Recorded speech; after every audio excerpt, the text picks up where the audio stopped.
Okay, fight fans, fight fiends, welcome back to Manny's Thoughts. I, of course, Manny MTL or Manny Montreal. Make sure to check me out on Facebook, Twitter, Instagram, YouTube, Patreon, and of course, thefightcity.com.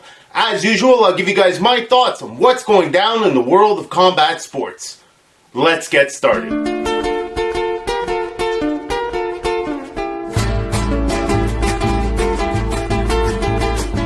Okay, so before I get started, a quick apology for my voice. I'm a little under the weather, but as you know, pretty much nothing has stopped me from making this show over the last 4 years, and I'm not going to start now. So without any further to-do, I got congratulations to do. Congratulations, Eye of the Tiger management on another great show in Quebec City. Great setup. Really enjoyed the evening from beginning to end, from A to Z. They covered all the bases, knocked it out of the park again. Great production. Eye of the Tiger management. Now, the card did receive a little criticism because some of the opponents didn't seem to match their numbers. And Camilla Stefan did, respond to this. However, I don't think you guys need to concentrate on that. What you need to look at is the overall product that he is delivering to us. There's a reason he's putting 10 to 12 fights on most and every card. Because I truly believe that unlike most promotions out there, his main concern is not necessarily the main event. He wants to create an event, an evening, from beginning to end. And if you look at the way he's been handling the production and even the cards, I truly believe this is the way of the future. A lot of people were there early, which made me feel so great. I love it when boxing fans show up early. It shows that there are real fans in that city. And he was very smart to put on a lot of local fighters because, that's what filled up the place. And a lot of these guys got to fight in front of a lot of people that they wouldn't normally have fought in front of. So overall, it was a really great night of fights. I want to give some quick congratulations to a few guys. First off, on an excellent pro debut, Sadruddin Akhmedov. Now, I hope I'm saying his name right. Eventually, I will. He's made his pro debut. He already came in with a bit of fanfare. There was a few promoters that were really interested in him. He's got a huge amateur background. There was a lot of hype on this kid, and he delivered. Now, I will say this, the crowd did boo him, but in response to that, I will say, folks, protect yourself at all times. Basically, what happened is, after the ref made them touch gloves and told them, alright, go back in your corners, and then said, fight, the other guy came across with his hand out, looking for a fist bump.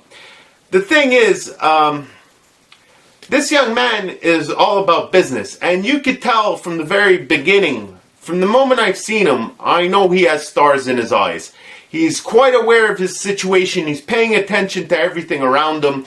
He's very intent on looking at cameras and stuff. So the young man knows what he's on top of, and he's looking to seize his opportunity.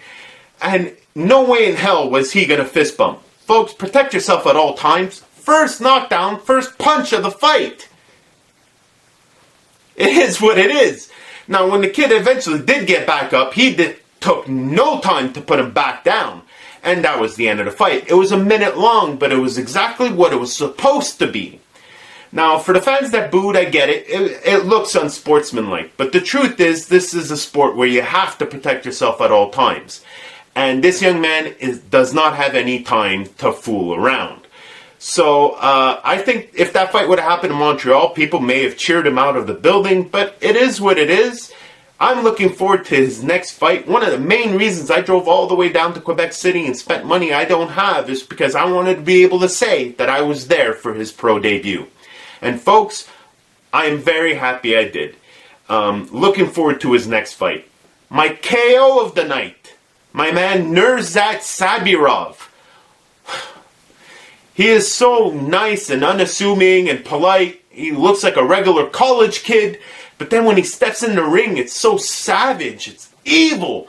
Beautiful KO from this kid. These Russians and Kazakhs, they're just coming over here with beautiful backgrounds. Honestly, look out for my man Sabirov. He is definitely the future. There's nobody at his current level right now with as many fights that he has that can step in the ring with him. It is what it is. Most improved fighter, Clovis Drolet. I was a little disappointed with his last fight. I found he fought, a little wide, a little open. I was comparing him to a farmer or like a backyard fighter. And this time around, man, footwork, head movement. He was ducking under shots. He was being real concise and shit. You could tell he definitely wants to improve his game. And I'm all for it because this really gave me hope. This was a beautiful fight on Clovis Drolet's part. As far as fight of the night, I know a lot of you are thinking I'm going to say the heavyweight fight. Here's the thing.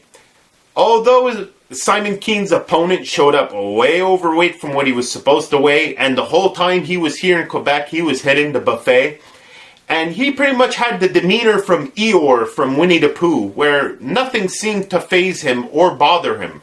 I'm pretty convinced you could have walked up to him, spat in his face, and he would have wiped it off and kept walking.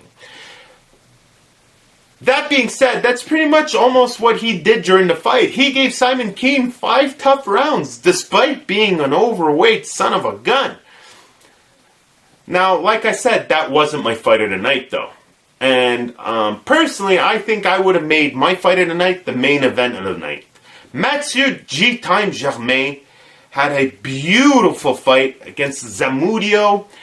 This guy had already fought some people before, but Mathieu just fought this fight perfectly. He was quite aware that the cameras were on him, and he took full advantage of it. If you are a real boxing fan, and not just the type of guy that yells for knockouts, this is the fight to watch.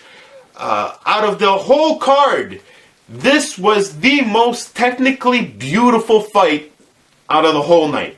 Mathieu G. Time Germain is definitely on my ones to watch list. I'm going to be making an HBO video soon, and trust me, G. Time is on my short list for HBO nods. He definitely needs a little bit more backing. I think the crowds are understanding what they're seeing now.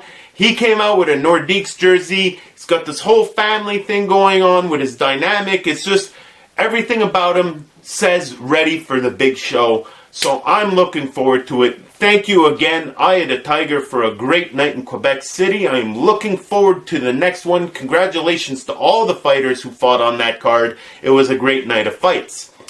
Now, as far as what's going on in the news, as you know, Conor McGregor has lost his marbles. A lot of people are asking me my opinion about this. Here's the thing. Nate Diaz got suspended for 2 years for failing a drug test more than once, and for marijuana.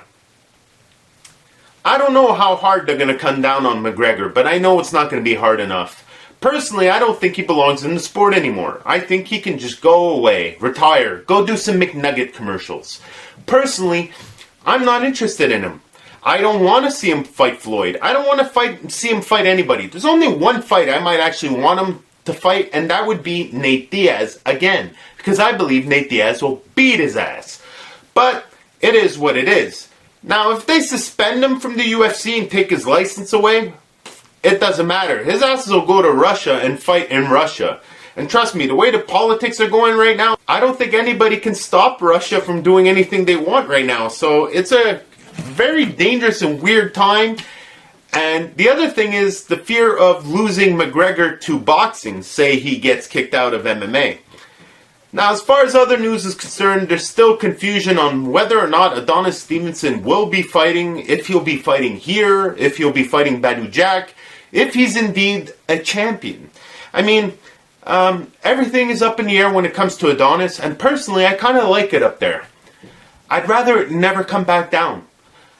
I would like it that 2-3 years from now, somebody turns to me and goes, "Hey, whatever happened to Adonis?" And I'd be like, "Oh, I don't know. I guess I'll have to Google it."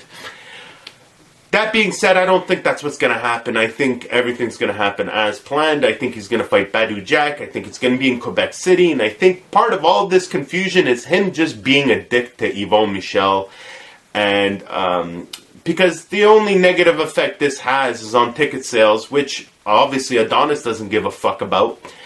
And that's basically how Yvon would sell the show and make some money and get other fighters on it. So, that being said, I mean, it's really sad that things have, gotten to this point, but I really don't care about Adonis Stevenson anymore, so it is what it is. As far as Group Yvon Michel is concerned, however, the ball keeps rolling. April 19th at the Casino de Montreal, heavyweight Kaboom Rivas steps back in the ring. Poor man's been hungry for a while. I am happy he's going to be fighting again, and I get to see it.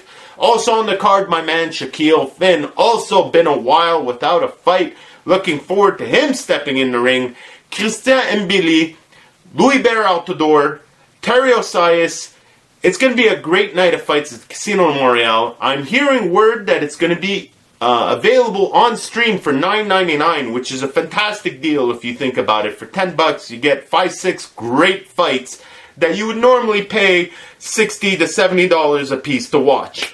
So, that being said, there is some stuff for us to watch this week, and I do want to bring that up as quickly as humanly possible because, like I said before, I am sick as a frickin' dog. First up, Thursday the 12th, Golden Boy Promotions, ESPN2, Vargas versus Salka. That's going down Thursday night. Here in Quebec, we might end up watching curling because I don't know what the fuck ESPN and TSN are doing here in the Great White North. But should it not be on TSN, hit me up and I'll find you a stream. As far as other fights we can watch, I got a really big shout out to give. This Friday night in Brooklyn, New York, Battle of the Millennium 5 is going down. It's kickboxing. The winners end up on Glory 55 at Madison Square Garden in June. It's going to be a big night of kickboxing, and there's one particular reason I'm bringing this up to you guys.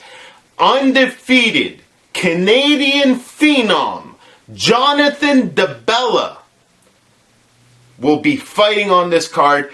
Ladies and gentlemen, I am not sure if there's a stream or a link, but trust me, if you follow my social media feeds, I will give you a link to this. This is a must-watch. If you're from the Fight City, if you're from the Great White North, you should be supporting this kid. He is the Frank Sinatra of kicking people in the face. Trust me on this. He is a bet for the future. Become a fan now and get to be a fan for the next 15 years because this kid's not going away and he's gonna start collecting belts. Mark my words, this will be the Champagne Papi Drake of fighting for Canada. Justin Bieber, step aside. We got somebody actually cool to root for. Jonathan DeBella. Ladies and gentlemen, please go check him out on Facebook. Look for links for his fight. He is fighting this Friday, the 13th.